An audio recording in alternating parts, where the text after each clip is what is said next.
Beyrouthi from FS Securities, a stockbroking firm on the Gold Coast in Queensland, Australia.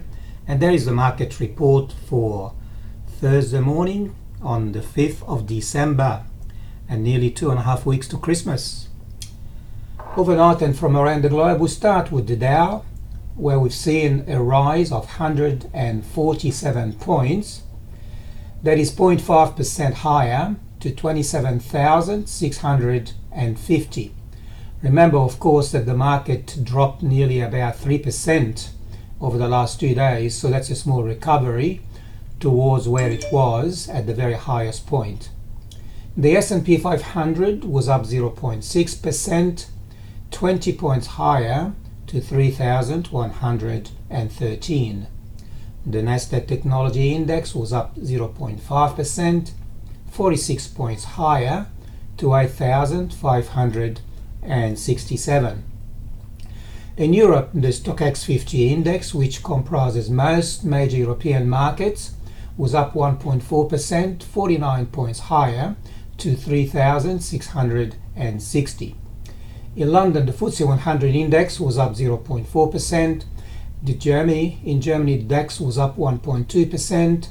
In Japan, the Nikkei Index was down 1%. And in China, the Shanghai Index was almost steady at 3,849. Yesterday on our market, we've seen another carnage, 1.6% drop. That's 2 days in a row where we've seen more than 100 points lower. And it finished yesterday at 6,607. The good news is the futures this morning is showing that most likely the market will open 56 points higher, or 0.8%, recovering almost 1/3 of the losses from the last 2 days.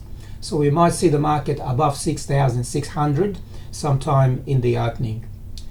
Gold, by the way, was down $4.40 to $1,480 per ounce.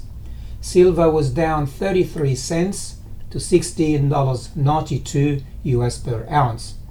And West Texas crude oil was up 4%, $2.24 per barrel to $58.34. And the background behind that is OPEC is meeting today, and most likely they will actually regulate the supply of their oil. Iron ore was up 0.8% to $89.06 per ton. Aluminium was down 0.5% and copper was up 1.2%. 17% of our stocks advanced and 40% declined, with an increased volume over the last week or so. Best performing stock was Newcrest Mines, which was up 1.05%. However, Westpac was down 1.03%.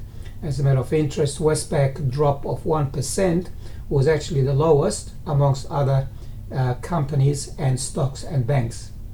Santos was down 3% and BHP was down 2.5%.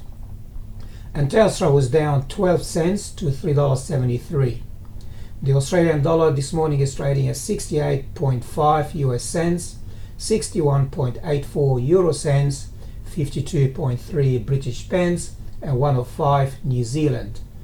Bitcoin this morning was trading at 7,186 US, down $150 from this time yesterday. And that converts to approximately 10,493 Australian dollars, down 220 Australian dollars. Announcement today at 10:30, we're going to get the retail sales month on month. Prediction is there will be an improvement as far as the forecast, 0.3% rise versus the previous 0.2%. Also at 10:30, we're going to get the trade balance, and it looks like we might have a drop in the trade balance. Previously it was 7.2 billion, and forecast today is it's going to probably end up being 6.5 billion. So that's a drop. Now looking finally at the volume, we've got the radar and we look at what happened overnight during the trading session, and nothing appears on the top 50 rises. However, on the downside, we've seen several companies dropping with higher volume. On the top list, we see Newcrest Mines, 241% of the average volume increase. So to explain what I mean by here, the average volume over 50 days is 2.9 million shares transacted. Well, yesterday we've seen nearly 7 million, and that's why we say 240% of above the average volume was traded yesterday. So that's actually necessitate an interest on why that happened, and we go deeper into it and find out why. All search, again, higher volume with a drop in price, and all search appears on our radar several times in the last couple of weeks. South 32, also 160% above its average, and it's appearing again over the last few weeks.